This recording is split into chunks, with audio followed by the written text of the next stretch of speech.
İngiltere'de Kraliçe Victoria döneminde basına yansıyan ilginç hayvan hikayeleri olurmuş. Kendisini suda boğan köpek, ördek, yavruları ölünce kendini ağaca asan kedi ve benzeri. Bu hayvanlar gerçekten de intihar mı ediyordu? Hayvanların da insanlar gibi ruhsal sorunlar yaşayabileceği biliniyor. Strese ya da depresyona girebilirler ki bunlar insanda intihara sürükleyen etkenler arasında yer alır. Ayrıca eskiden sadece insana özgü sanılan bazı davranışları diğer hayvanların da sergilediğini biliyoruz. Peki intihar bunlardan biri midir? Hayvan hakları savunucusu Animal World adlı derginin 1875 tarihli bir sayısında, kendisini yakalamaya çalışan avcısının pençesine düşmek yerine bir uçurumdan atlayıp intihar etmeyi seçen bir geyikten söz ediliyordu. 20. yüzyılda intihar konusundaki tıbbi bilgiler ilerledikçe tek tek hayvan intiharı hikayelerinde de azalma görüldü. Bunun yerine toplu halde uçuruma yönelen yaban sıçanları ya da çok sayıda balinanın kıyıya vurması gibi toplu hayvan intiharları üzerinde daha fazla durulmaya başlandı. Hayvan intiharları konusunda son 40 yılda yapılan 1000'e kadar araştırmayı inceleyen İtalyan psikiyatrist Antonio Piretti, bu tür hikayelere aldanmamak gerektiğine, bunun insanların hayvanlara bir yakıştırması olduğuna inanıyor. Örneğin araştırmacılar yabani sıçanların toplu ölümünü çok sayıda hayvanın aynı anda göç etmesine bağlıyor. Piretti, sahibi öldükten sonra hayvanların ölmesini de sosyal bir bağın kesintiye uğramasına bağlıyor. Yani ölmek için hayvan bilinçli bir karar vermiyor. Sahibine o kadar alışmış oluyor ki başka birinden yemek kabul etmiyor. Bu örnek önemli bir gerçeği gösteriyor. Stres bir hayvanın hayatını tehdit edecek kadar onun davranışlarını değiştirebilir. Bu yıl Mayıs ayında Tenerife'deki bir su hayvanları parkında doğal ortamda doğmuş bir katıl balinanın su tankının kenarına kendisini atıp 10 dakika kadar orada durmasını gösteren video sosyal medyada çokça paylaşılmış, balinanın intihar girişiminde bulunduğuna dair onlarca yazı yazılmıştı.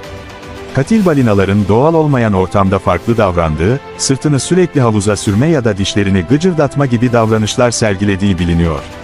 Hayvanların kendilerine zarar veren bu türden davranışlara neden yöneldiğini anlamak için duyguları ne kadar hissettiklerini anlamak gerekiyor. İnsanla etkileşime girmek önemli bir etken olabiliyor. Bazı hayvanlar travma yaşadığında stres ya da depresyon gibi sorunlar yaşayabiliyor. Örneğin Çin'de bir hayvanat bahçesindeki ayı, yavrusunu boğduktan sonra kendisini öldürmüş. Bu durum, tutsaklığa daha fazla dayanamayan ayının bilinçli bir davranışı şeklinde yansıtılmıştı. Oysa, doğal ortamından uzakta tutulan bir hayvan, yaşadığı strese, yavrunun bir sağlık sorunu nedeniyle karnına sonda takılması sonucu ekstra stresin eklenmesiyle doğal olmayan bir davranışa yönelmişti. Toplu halde intihar iddialarına maruz kalan bir başka hayvan da, balinadır. Oysa hasta liderin sığ suların güvencesine kendisini bırakma çabasının diğer grup üyeleri tarafından tekrarlanması ve sosyal bir grup oluşturan çok sayıda balinanın sığ sularda mahsur kalmasından başka bir şey değildir bu. Bu tür davranışlara neden olan başka bir etken de konakladığı hayvanın beynini etkileyen parazitlerdir. Örneğin Toxoplasma gondii adı verilen parazit farenin beynine yerleştiğinde farede kedi korkusu kalmaz ve kediye yem olur, böylece parazit kedinin vücuduna yerleşerek çoğalma amacına erişiyor. Aynı şekilde başka bir parazit mantarda karıncaların beynine yerleşerek onu kendi gelişimi için en uygun mekanlara sürükleyip ölümüne neden oluyor. Bazı anne örümcekler yavrularının kendisini yemesine izin veriyor. Bu sırada ölseler de buna intihar denemez, çünkü yavrularının hayatta kalması için kendi bedenini onlara besin ediyor. İntihar ise, kasten hayatına son verme eylemi olarak tanımlanıyor. Burada örümceğin temel amacı ölmek değil, yavrularına yem olmak. Öte yandan ayı, stres nedeniyle doğal olmayan bir davranışa yönelip niyeti o. Olmasa da kendisinin ve yavrusunun ölümüne neden oluyor. Bazı uzmanlar bu sorunun kesin olarak cevaplanmasının zor olduğunu söylüyor. Hayvanların aklından geçenleri okuyamıyoruz. Bu nedenle onların ölümüne yol açan davranışlarda ne kadar kasıt olduğunu kestirmenin mümkün olmadığını söylüyor. Birçok hayvan plan yapabilir. Örneğin bazı kuşlar sonra yemek üzere yiyecek, bazı bonobo ve orangutanlar da sonra kullanmak üzere alet saklar. Ama bir intiharı planlamak o varlığın dünyadaki yerini algılaması ve sonra da ortadan kalkacağını anlamasını, yani hayal gücünü kullanmasını gerektirir. Hayvanlar yas tutar, ölüsünü bilir ve cesetten korkar.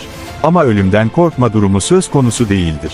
Uzmanlar bunu, ölüme yol açma ihtimali olan tehlikeli durumlara karşı duyulan korku olarak adlandırıyor. Bu da doğal bir duygu olarak görülüyor. Yoksa örneğin zebralar aslanların yanında otlar, balıklar timsahların yanında yüzerdi. Korku, hayatta kalmaları için duymaları gereken bir duygudur. Uzmanlar insanın kendi ölümünün farkında olan tek canlı olduğunu belirtiyor. İntihar ise kendi ölümünü istemektir. Ama öleceğiniz bilgisine sahip olmadan böyle bir şeyi yapmak mümkün değildir. Bu nedenle intihar sadece insana özgü bir davranıştır. Videonun sonuna geldik. Umarım hayvanlar neden intihar ediyor sorusuna cevap bulmuşsunuzdur.